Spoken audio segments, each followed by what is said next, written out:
দর্শক সবাইকে স্বাগত জানাচ্ছি আমাদের ক্রিক ফ্রেন্ডের নিয়মিত আয়োজনে। ঢাকা পর্বটা শেষ হয়েছে বিপিএল এর, এবং সেখানে 4টা ম্যাচ ডে ছিল, 8টা ম্যাচ হয়েছে। আমরা বেশ কিছু বড় ম্যাচ দেখেছি, হাই স্কোরিং দেখেছি, লো স্কোরিং দেখেছি, বা মাঠের বাইরের কিছু ঘটনাও সম্পৃক্ত ছিল।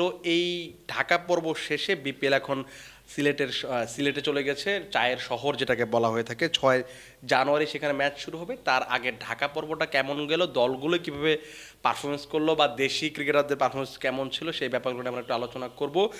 আমি মোমিনুল ইসলাম আছি আপনাদের সঙ্গে, এবং আমার সহকর্মী ফয়সাল হাবিব আছে আমার সঙ্গে। ফয়সাল ভাই, যেটা বলছিলাম যে 8টা ম্যাচ ডে গেল, আপনি যদি ঢাকা পর্বটাকে একটু প্রথম পর্ব হিসেবে দেখে নেন, সেখানে আপনি পুরো এই ঢাকা পর্বকে আপনি কীভাবে সাম আপ করবেন, বা আপনি কীভাবে দেখবেন, কতটা পজিটিভ দেখবেন বা কতটা নেগেটিভ হিসেবে দেখবেন আপনি আসলে? মাঠের খেলায় ঢাকা পর্ব ভালো ছিল, প্রত্যাশা পূরণ করছে দর্শকদের, কারণ রান দেখা গেছে, অনেক রান হয়েছে। আগে ব্যাট করলে অন এভারেজ 180 রান করে করছে প্রত্যেকটা দল। সো এইটা একটা নতুন নতুন ঢাকার মানুষজনের জন্য নতুন। মিরপুরে মানুষ কখনোই নিয়মিত এত রান হতে দেখেনি। এবং আরেকটা যেটা মজার বিষয়, মিরপুরে একটা প্যাটার্ন ছিল, রোদ হলে রান হয়, রোদ না হলে রান হয় না। এবার সেটাও বদলে গেছে, পিচ ভালো ছিল, রান হয়েছে। ডিজিটাল অ্যাডভার্টাইজিং বোর্ড যেটা দেখার ইচ্ছা ছিল মানুষজনের অনেক, সেটাও তারা দেখতে পাইছে। মাঠে দর্শক যে গেছে, তারা 4-6-এর সাথে আনন্দ উল্লাস করছে। সব মিলায় দর্শকদের জন্য ঢাকা পর্বের প্রথম 4 দিনের 8 ম্যাচ খারাপ ছিল না, ভালো ছিল। বাট ক্রাউড ফেভারিট যে দলগুলো আছে, যেমন ঢাকা ক্যাপিটালস, তারা যদি আর একটা ম্যাচ জিততো তাহলে হয়তো আরও ভালো হতো। আর সেই ক্ষেত্রে আপনি বলছেন যে উইকেটগুলো ভালো ছিল। উইকেট মানে সবসময় বলা হতো যে আপনি যদি আগের 2-3 বছর একটু খেয়াল করে দেখেন, সবসময় বিপিএল শুরু আগে ভেন্যু মানে যারা এই দায়িত্বগুলোতে থাকতো, তারা সবসময় বলতো যে আমরা মানে কিউরেটর যিনি আছেন তাকে বলেছি ভালো উইকেট বানাও, ভালো উইকেট বানাও, যেন রান হয়।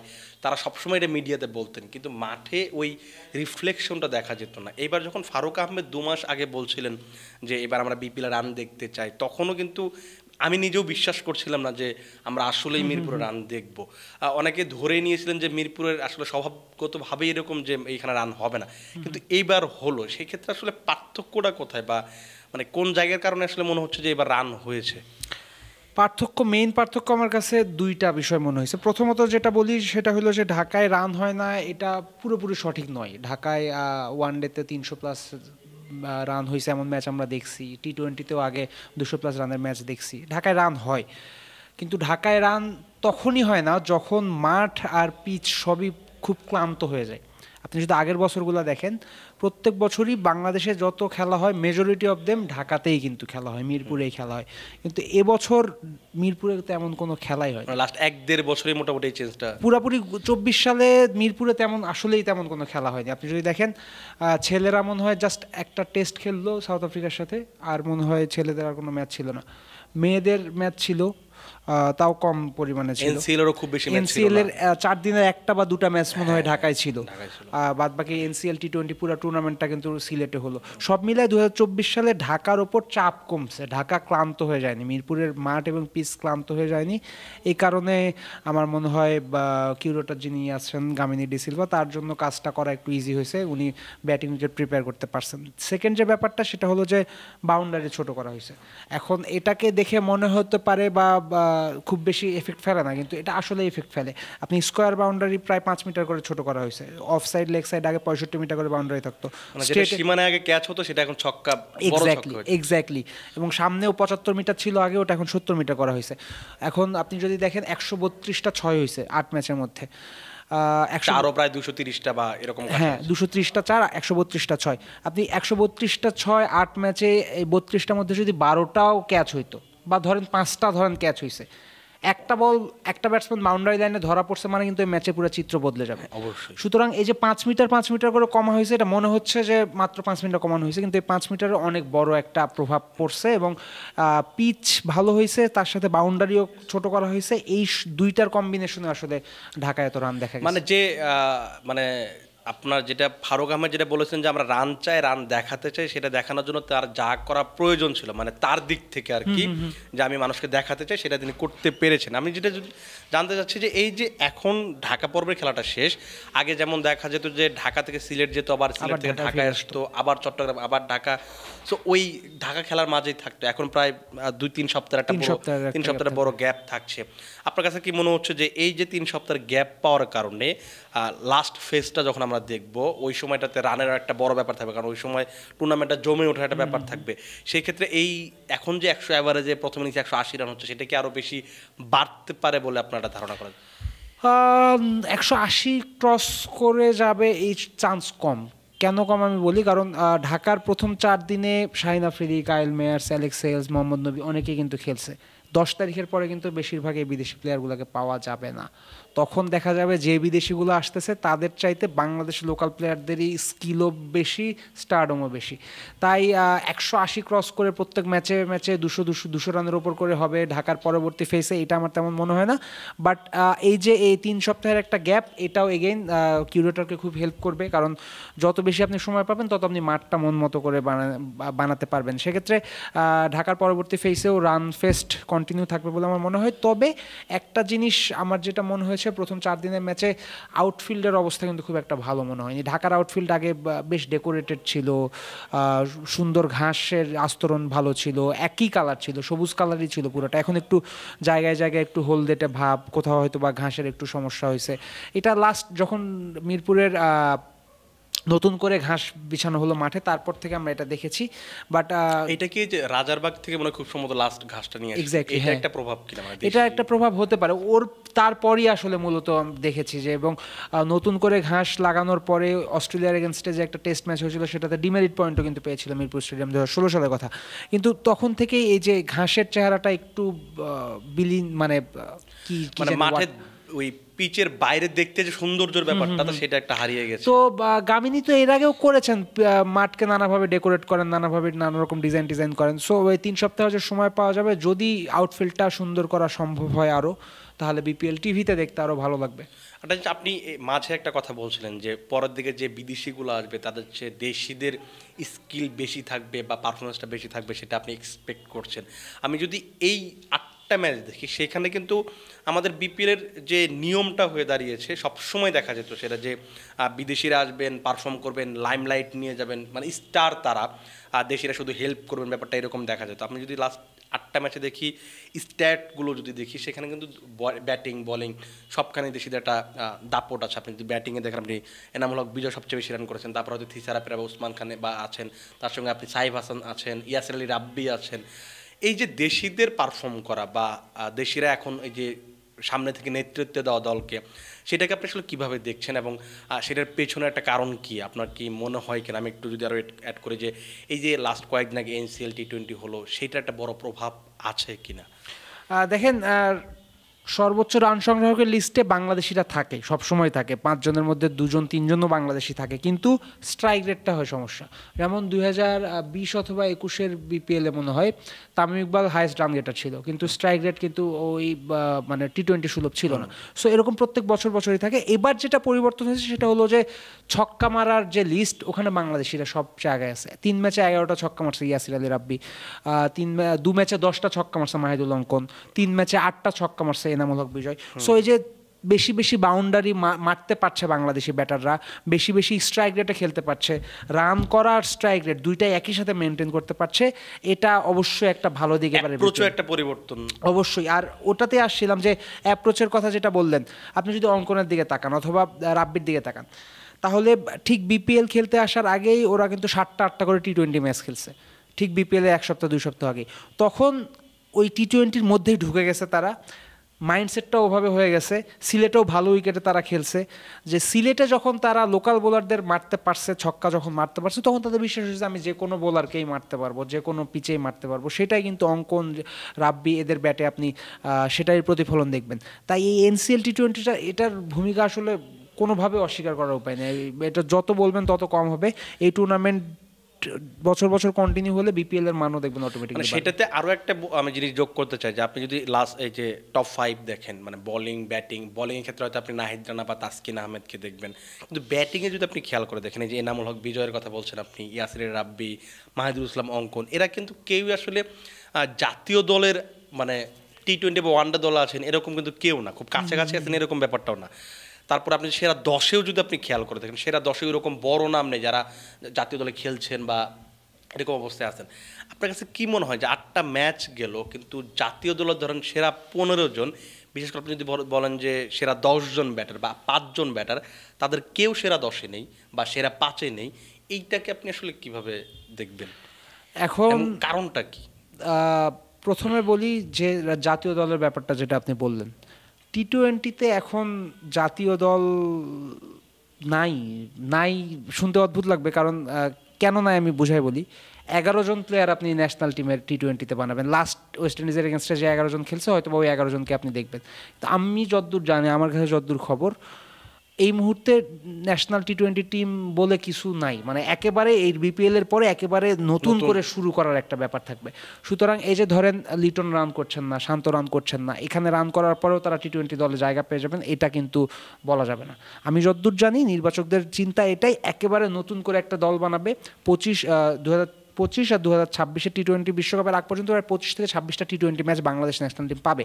তাই এই বিপিএল থেকে সেরা সেরা পারফর্মারদের তুলে নিয়ে যাবে, তুলে নিয়ে গিয়ে 25-26টা ম্যাচ খেলে বিশ্বকাপের জন্য বাংলাদেশ দল প্রস্তুত হবে। দ্যাট ডাজন্ট মিন যে লিটন, শান্ত এদের একেবারে নেওয়া হবে না, কিন্তু এতে করে যেটা হইলো ওই লড়াইটা বাড়লো, যারা কাছে ওই মেসেজটা গেল যে পারফর্ম না করলে আমি আসলে থাকবো না। আবার যারা পারফর্ম করছে কিন্তু ন্যাশনাল টিমে এখনো আসেনি, তাদের কাছে মেসেজ গেল তোমরা পারফর্ম করলে তোমরাও আসতে পারো। এটা ভালো, এই হেলদি কম্পিটিশনটা ভালো, সব দেশেই আছে, বাংলাদেশেও শুরু হোক বা থাকুক, এটা খুবই মানে জরুরি দেশের জন্য। আর স্টার ক্রিকেটাররা কেন রান পাচ্ছেন না? হৃদয় রান পাননি, তামিম রান পাননি, ইমন রান পাননি, লিটন রান পাননি, শান্ত রান পাননি। তারা রান পাবেন আমার মনে হয়, মাত্র 2-3টা করে ম্যাচ খেলা হয়েছে, রান তারা পাবেন, বাট ওই তো আউটস্ট্যান্ডিং কিছু কিন্তু তাদেরও করতে হবে, তাদের লে ব্যাক হওয়ার কোনো সুযোগ নেই যে আমার তো। কারণ আপনি 8টা ম্যাচে যদি দেখেন যারা বাংলাদেশের থেকে যারা আউটস্ট্যান্ডিং পারফর্ম করেছে, এখানে আপনি বিজয়ের কথাই, মানে সবাই একটা একটা করে অন্তত পক্ষে ভালো ইনিংস খেলেছে। আপনি তো চাইবেন যে আপনার সেরা যে 15 জন বা 10 জন বাংলাদেশের হয়ে লাস্ট 1 বছর মানে প্রতিনিধিত্ব করেছে, বিশেষ করে লাস্ট বিশ্বকাপ খেলেছে। আপনি তো এই বছর যদি আপনি দেখেন যে লিটন দা, শান্ত সবাই বিশ্বকাপ খেলেছেন বা দলে ছিলেন, এই যে জাতীয় দলের খেলা ক্রিকেটাররা যখন পারফর্ম করেন না, এটা তো একটা কনসার্নের ব্যাপার। আপনি হয়তো বলতে পারেন যে আমার তো ঘরোয়া ক্রিকেটাররা পারফর্ম করছেন, কিন্তু আমি যাদেরকে নিয়ে এই এত বড় ট্রেন টানছি বা এত বড় একটা গাড়ি টানছি, তারা যদি পারফর্ম না করে, সেটাই তো সবচেয়ে বড় কনসার্ন। কারণ আমার এরপরে আবার চ্যাম্পিয়ন্স ট্রফি খেলতে যেত। অবশ্যই কনসার্নের ব্যাপার, বাট ওই যে বললাম মাত্র শুরু হয়েছে, 2-3টা করে ম্যাচ খেলছে এক একজন, সব মিলায় খুব বেশি দুশ্চিন্তা হয়তো বা নাই, নিশ্চিতভাবে তারা ফর্মে ফিরে আসবে। তবে দুশ্চিন্তা কাউকে করতে হলে লিটন দাসকে নিয়ে আসলে খুবই দুশ্চিন্তা করতে হয়, কারণ 2024 গেল, তো 24-এ লিটন দাসের ওডিআই যে পরিসংখ্যান খুব সম্ভব এক এভারেজ মনে হয় 6 ম্যাচে মনে হয় 6 রান করছে, 6 ম্যাচের মধ্যে 3টা ম্যাচ সে ডাক খাইছে। সব মিলায় লিটনের জন্য এই বিপিএলটা অসম্ভব রকমের গুরুত্বপূর্ণ, কারণ যদি এই বিপিএলেও পারফর্ম লিটন না করতে পারেন, তাহলে ঠিক বিপিএলের পরে যে চ্যাম্পিয়ন্স ট্রফি হবে সেখানে কিন্তু লিটনকে নেওয়া হবে না। আমি জানি না, আমার অ্যাজাম্পশন যে বর্তমান নির্বাচক কমিটির যিনি সভাপতি আছেন গাজী আশরাফ হোসেন লিপু, তিনি লিটনের প্রতি বেশ হার্শ। হ্যাঁ, তিনি কিন্তু লাস্ট যখন এক্স্যাক্টলি লিটনের প্রতি তিনি বেশি হার্শ, সেক্ষেত্রে একটু যদি খুঁত পায় নির্বাচকরা কিন্তু তাকে বাদ দিতে পিছপা হবে না। তাই লিটনের জন্য, লিটনকে নিয়ে আসলে দুশ্চিন্তা করতে পারেন, কারণ শান্তকে আপনি ন্যাশনাল টিমে ওডিআই খেলতে দেন, শান্ত রান করে ফেলবে কোনো না কোনো। ওডিআই কিন্তু আপনি যদি লাস্ট 10টা ওডিআই দেখেন, শান্তর কিন্তু পারফরমেন্স খারাপ না। আমরা হয়তো মানে কি বলে এটারে সবগুলোকে গুলিয়ে ফেলি, এই জন্য হয়তো আমরা আসলে বুঝি না যে শান্তর ওডিআই পারফরমেন্স কেমন বা টেস্ট বা টি-20 আলাদা আলাদা পারফরমেন্সগুলো আসলে কেমন। শান্তর ওয়ানডেতে ক্যাপ্টেন্সি পারফরমেন্স দুইটাই আউটস্ট্যান্ডিং। শান্ত ওডিআইতে উনি ঠিকই রান করবেন, হয়তো বা উনি ক্যাপ্টেন হয়ে চ্যাম্পিয়ন্স ট্রফিতে যাবেন, বাট ন্যাশনাল টিমের যে কোনো একজন স্পেসিফিক একজনকে নিয়ে যদি দুশ্চিন্তা করতে হয়, আমার মনে হয় সেটা লিটন দাসকে নিয়ে করা উচিত। কারণ লিটন বিপিএলে বাকি যে তার দলের আরও 9টা ম্যাচ আছে, 9টা ম্যাচই তার খেলার কথা, 9 ম্যাচে তিনি ভালো কিছু না করতে পারলে সম্ভবত চ্যাম্পিয়ন্স ট্রফির বিমানে তার ওঠা হবে না। আর একটা জিনিস আমি লিটন দাসেই থাকতে চাই, যেটা হচ্ছে যে আমি কয়েকদিন আগে কোচ, যিনি এখন সহকারী কোচের দায়িত্ব, সিনিয়র সহকারী কোচের দায়িত্ব নিয়েছেন, মোহাম্মদ সালাউদ্দিন, তিনি বলছিলেন যে লিটনের টেকনিক্যাল কোনো আসলে খুব বেশি সমস্যা নেই, বা তার যে ছোটোবেলার কোচ মন্টু দত্ত, তার সঙ্গে যখন কাজ করেছেন তিনিও বলেছেন যে টেকনিক্যাল সমস্যাটা নেই। আপনি যদি এখন দেখেন বিরাট কোহলিকে আপনি দেখেন, আপনি টেকনিক্যাল হয়তো খুব বেশি সমস্যাটা পাবেন না, যে হয়তো তিনি অফ স্টেপের বাইরে বলে আউট হচ্ছেন, কিন্তু টেকনিকে হয়তো অনেক স্ট্রং, তারপর হয়তো এটা মেন্টাল ব্লক। আপনার কাছে কি মনে হয় যে লিটনের এই টেকনিক্যাল ইস্যুর চেয়ে মেন্টাল ব্লকটা বেশি, এবং সেই ক্ষেত্রে তার একটা বিরতি সবচেয়ে বড় প্রয়োজন? হ্যাঁ, মেন্টাল বা স্কিলের চাইতে মানসিক সমস্যা লিটনের বেশি বলে আমার মনে হয়। লিটন একটু জেদি, একটু একরোখা, মাঝে মধ্যে মনে হয় অনেক সময় দেখা যায় জেদ করে একই শট বারবার চেষ্টা করতেছে কিন্তু তাও সফল হইতেছে না। জেদটা ভালো দিকে যদি লাগাতে পারে সে, তাহলে সেটা অবশ্যই তার জন্য ভালো। সব মিলিয়ে লিটনের জন্য মেন্টাল ব্লকটাই একটু বেশি। তবে বিরতি নিলেই এটা ভালো হবে সেটা তো কোনো সমাধান না। বিপিএলের ঠিক আগে উনি মালদ্বীপ ঘুরে আসলেন, বিপিএলের এরপরে তো প্রথম 3 ম্যাচে কোনো রান করতে পারেননি। আসলে হয় কি, নিজেকে নিয়ে চিন্তা করলেন, অনেক চিন্তা করলেন, খুঁজে বের করলেন কি করতে হবে, সেটাও করলেন, তাও কাজ হচ্ছে না। হঠাৎ করে একদিন রাতের বেলা ভালো একটা ঘুম হলো, পরদিন সকাল থেকে দেখছেন সব মেজাজ ফুরফুরে লাগতেছে, ব্যাটে রান আসতেছে। সো এটা আসলে খুব কঠিন কি করলে রান আসবে। তবে লিটনের সম্ভবত স্কিলে তেমন কোনো সমস্যা নাই, মানসিক সমস্যা। এবং এটা নিয়ে মনে হয় লিটনের আসলে খুব বেশি চিন্তা করা উচিত। চিন্তা করা বলতে বোঝাচ্ছে যে তিনি যদি চিন্তা না করেন, কারণ তার জন্য যেমন আসলে একটা বড় লস, কারণ তার একটা ক্রিকেটীয় কেরিয়ার, তাকে মানুষ যেভাবে দেখতে চায়, কারণ তার ব্যাটিংটা মানুষ যতটা উপভোগ করে, আর সেইটা যদি দেখতে না পায় তার তো ক্যারিয়ার আসলে খুব বেশি মানে চিন্তা করলে আসলে হয় কি, বেশি চিন্তা করলে মাঝে মধ্যে বেশি খারাপ হয়ে যায়। আমার মনে হয় ওনার এনজয় করা উচিত, যে কিপিং করছি এনজয় করছি, ব্যাটিং করছি এনজয় করছি, চুইংগাম চাবাচ্ছি ব্যাটিং করতেছি, একটা ড্যাম কেয়ার টাইপের ভাব মনে হয় আনা উচিত। একটা জিনিস করতে চাই, যেটা হচ্ছে ওয়েস্ট ইন্ডিজ সিরিজটা যদি আপনি দেখেন, টি-20 সিরিজটা, তাকে ক্যাপ্টেন্সি যখন সে করছিল, মানে যখন সে কিপিং করছিল, ক্যাপ্টেন্সি করছিল, বোলারদের ফিল্ডিং চেঞ্জগুলো বা অন্যান্য ব্যাপারগুলো, তাকে দেখে মনে হচ্ছিল খুবই ফুরফুরে একটা ভাব। ব্যাটিং করার সময় সেটা কেন আসলে সে এই জিনিসটা ফিল করতে পারে না। জাস্ট একটা ম্যাচের ব্যাপার, আমার যতদূর মনে হয় একটা ম্যাচের ব্যাপার। একটা ম্যাচে যদি ভালো একটা ইনিংস চলে আসে এরপর চেঞ্জ হয়ে যেতে পারে। বাট ওই যে ক্যাপ্টেন্সির কথা বললেন, I really don't know Dhaka কেন লিটনকে ক্যাপ্টেন্সি দেয়নি। লিটনই করতে চায়নি নাকি ঢাকায় দেয়নি আমি জানি না। তবে লিটন যদি করতে না চায়, এটা বিশাল বড় একটা ভুল হয়েছে তার জন্য। কারণ ওয়েস্ট ইন্ডিজের যেভাবে তিনি ক্যাপ্টেন্সি করে এসেছেন, এরপরে বিপিএলেও যদি ভালো ক্যাপ্টেন্সি করতে পারতেন, সাথে ব্যাটেও যদি কিছু রান পাইতেন, লিটন কিন্তু একটা স্টেটমেন্ট দিতে পারতো যে আমার ক্যাপ্টেন্সি ভালো, আমি রানও করতে পারতেছি, take me to the Champions Trophy. এখন জানি না কি হয়েছে, বাট লিটনের জন্য খুবই মানে অশনি সংকেত মাথার উপর। রান না করতে পারলে চ্যাম্পিয়ন্স ট্রফিতে মনে হয় না জায়গা পাবে। লিটনের চ্যাম্পিয়ন্স ট্রফির কথা বলছেন। আমরা তো ঢাকা পর্বটা দেখলাম, যেটা বিপিএল আলোচনা।